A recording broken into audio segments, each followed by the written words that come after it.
Hey guys, welcome to the next video in the alcohol series.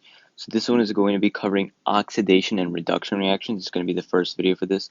And so these are really important. You'll be using them a lot in terms of synthesis questions from now until the end of Orgo 2. They're a huge part of Orgo 2 specifically when you cover stuff with carbonyl reactions like carboxylic acid derivatives and stuff like that.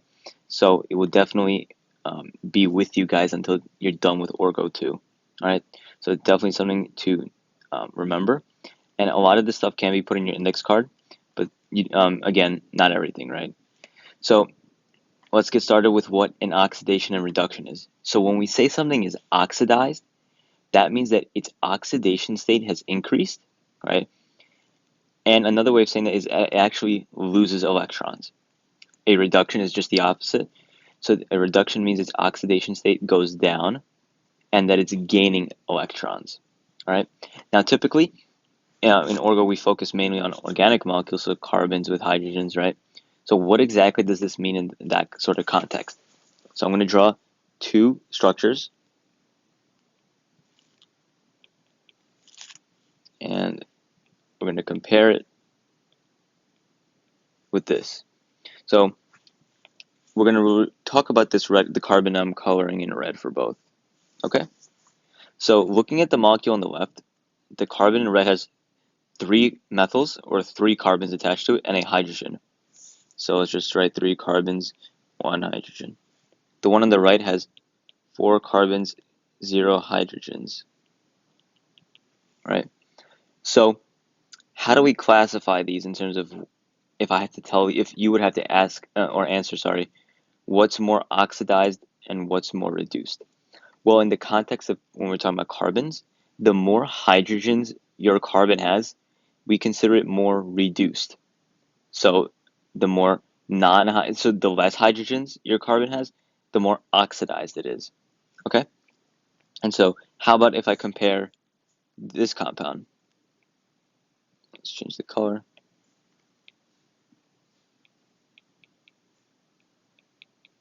Right?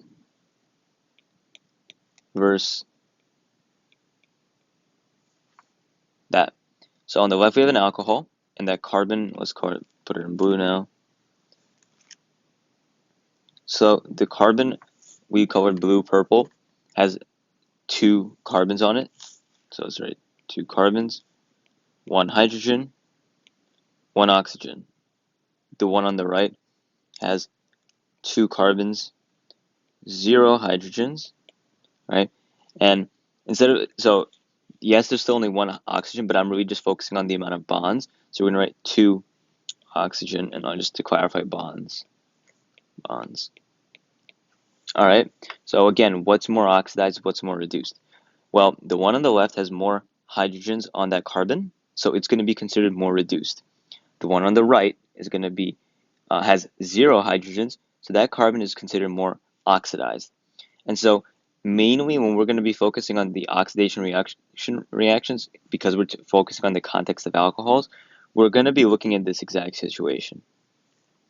Okay, so we're going from either an alcohol to some sort of carbonyl, which would be an oxidation, and the reverse, so carbonyl to alcohol, which is right to left, is going to be a reduction. Okay, and so that's just a quick introduction of what's an oxidation and what's a reduction. All right, so now a lot of this stuff can go in your index card, and it will be beneficial for you to put on your index card because there is a chance you could forget, and this should not take up too much room, right? And so I'm going to write them all out for you guys here, okay? So remember, since we're going to be talking in the context of alcohols and carbonyl groups, right? All this stuff is going to be going from one to the other, so usually alcohol to carbonyl, or we can also get the reverse situation. And this stuff will come up in synthesis a lot. So I'm going to write the oxidation reactions first. Let's change the color so it's easier to see. So the oxidation.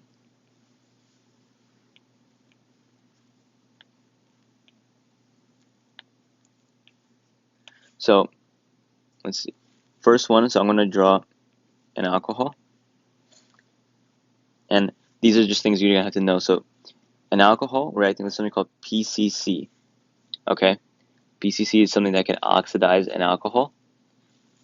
We're gonna get this, a aldehyde. All right.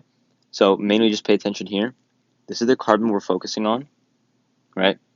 It's a primary alcohol, right? Because here, if I move this down, there's a hydrogen here, right? And that carbon is bound to only one other carbon, so we call it a primary alcohol, right? And so we're going to use PCC to turn it into a carbonyl. All you do is, let's actually redraw it. So all we do, erase the H, put another bond to that carbon right there, right? And so we still have that hydrogen there. That's all we need to do.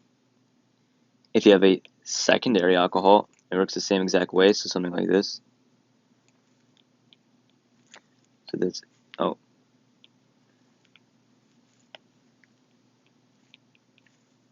So this would be secondary alcohol. Again with PCC, right? All we need to do, erase the H, and draw another bond to that carbon. So we would be getting that. Okay? Now, what about if I did this on a tertiary alcohol? So something that looks like this. Well, let's do the same exact thing. I'm going to wipe away the H, put a bond there. What's the problem with what I just did? And if you want to pause it right now and figure it out, please feel free to do so. So remember, we're focusing on this carbon right here, right? Look at the amount of bonds this carbon has. It's got 1, 2, 3, 4, 5. So that will not work. Okay, we can't break the octet rule. So, so PCC, or any sort of way to oxidize that alcohol that we have right here. Any sort of ways we're oxidizing alcohols can only be done on primary and secondary. Okay. So tertiary alcohols will not work with PCC. Now there is another reagent that we can use called Jones. All right. Jones is very similar to PCC, but for one slight difference. So it can be written as Jones, right? Or you can write it like this.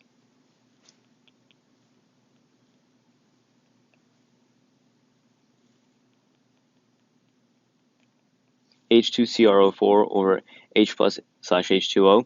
Now they could write another variation of that, but basically when you see chromium and something with chromium, think Jones, and they could write it either way. They could write it like this when you see the full formula and everything, or they could write Jones, or they can write some other chromium thing. So definitely just know what exactly it is when you see it in terms of just pretty much chromium, think Jones. All right. And another way they could write it is something like this: CrO3 over like H2SO4 H2O. Again, you get it, like some sort of variations like this. Okay? And so, but when you do this on synthesis, feel free to write just plain Jones, right? That works as well. I've done that on every test, actually. Anytime I had to use Jones, I would never wrote out the full formula. I always wrote Jones, and you get full credit. Okay? So we can write Jones, and now what we got to do is the same sort of strategy. Wipe the H, draw a double bond. Now here's the little thing about Jones that's different from PCC. This only happens on a primary alcohol. If we were at PCC, we would stop right here. Jones does one other thing. It'll take an aldehyde to a carboxylic acid. So Jones occurs in 2 steps. So we have the specifically a primary alcohol. Next, what it'll do is it'll make that into an aldehyde as step 1, and then step 2.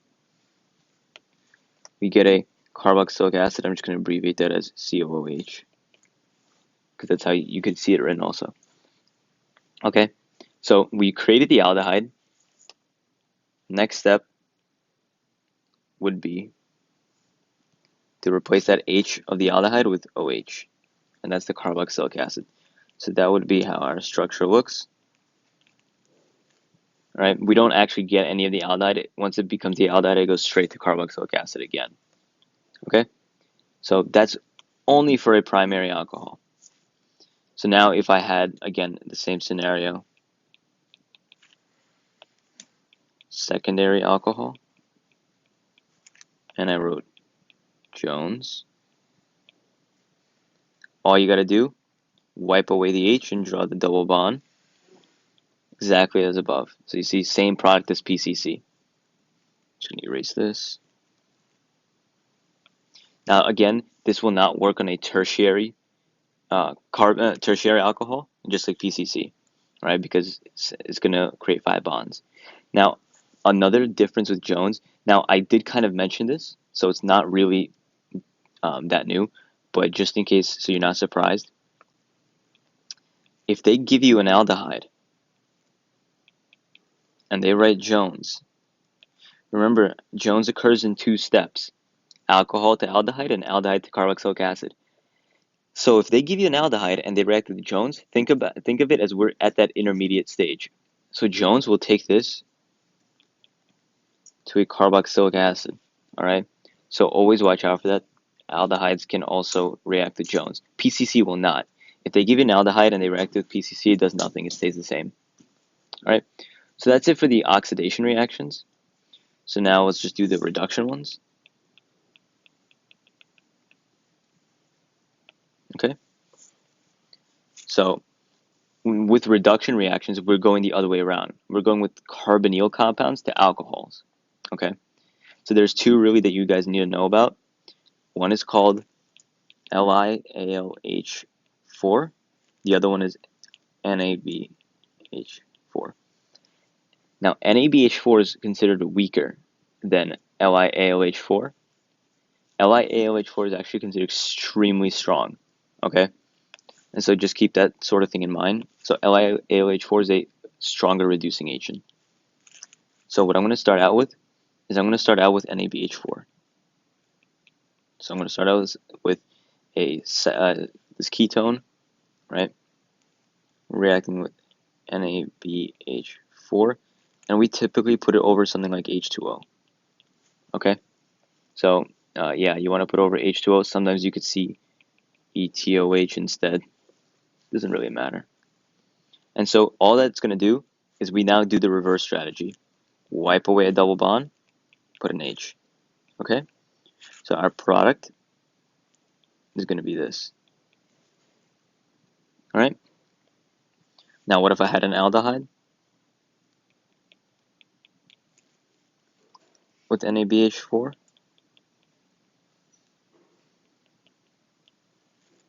It's going to do the exact same strategy. Wipe away a double bond, put the H. Get the H here. And that. And so usually we just leave out the H itself, right? And so we make it kind of look like this. But I'm not going to confuse you guys. I want to write exactly how the reactant looks. Right? And so here's the thing with NABH4. It only reduces ketones and aldehydes. So NABH4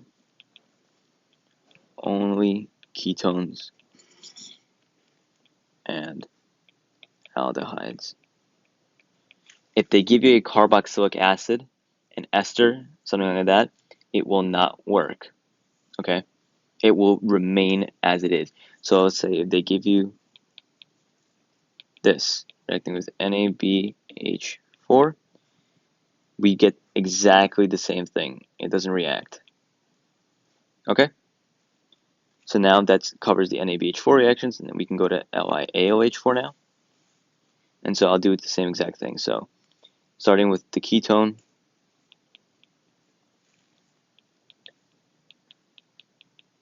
now because LiAlH4 is so powerful, we actually have to do it in 2 separate steps, and you must write it as 2 separate steps if you're doing this in synthesis.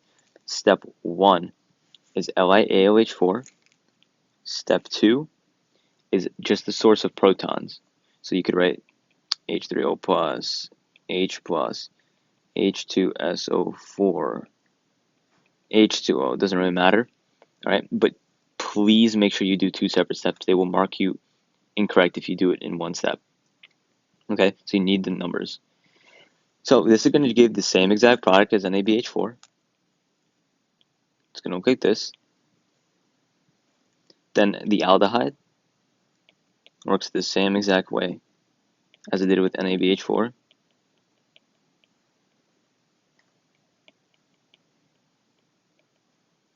Again, we're going to get this product. Right? Now, we've already did the ketones and aldehydes, so now this is where we can do stuff that LiAOH4 can do, but NABH4 cannot. So one thing LiAOH4 can do is reduce a carboxylic acid. So I have this reacting with LiAOH4 over H3O plus. All you're going to do, erase the carbonyl. And we get this. Alright, so you're going to get that as your answer for that. Okay, so you'll literally just erase the carbonyl. That's how you do it. Now, what about an ester? So if you're not sure what an ester is very similar to carboxylic acid, except instead of OH, it's OR. And OR could be any carbon chain. So something like this. Like those are 2 carbons connected to it. So that's an ester. So if I write it with LiAOH4, all you got to do is, again, wipe away the carbonyl, right? But instead of leaving it as OR, right, which may sound like it would make sense, we just change it to OH. So you should end up with an alcohol for all these. When you're using LiAOH4, you're never ending with the OR. So please remember, NABH4 only works for ketones and aldehydes. So if they give you an ester, like something like this, and they react with NABH4, it will stay exactly the same. Same exact thing with carboxylic acids.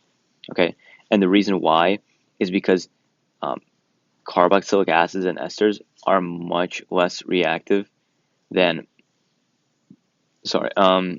they're much less reactive than ketones and aldehydes. So they will have a much harder time undergoing these reductions.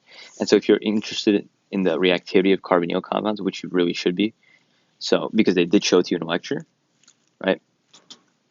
It would be aldehydes, or exactly an aldehyde with actually 2 hydrogens. It's going to be more reactive than some R group. So this aldehyde with only 1 hydrogen, more reactive than a ketone. And I'm just going to put R prime instead of R. R prime just means it could be the same, or it could be a different substituent of carbon chains.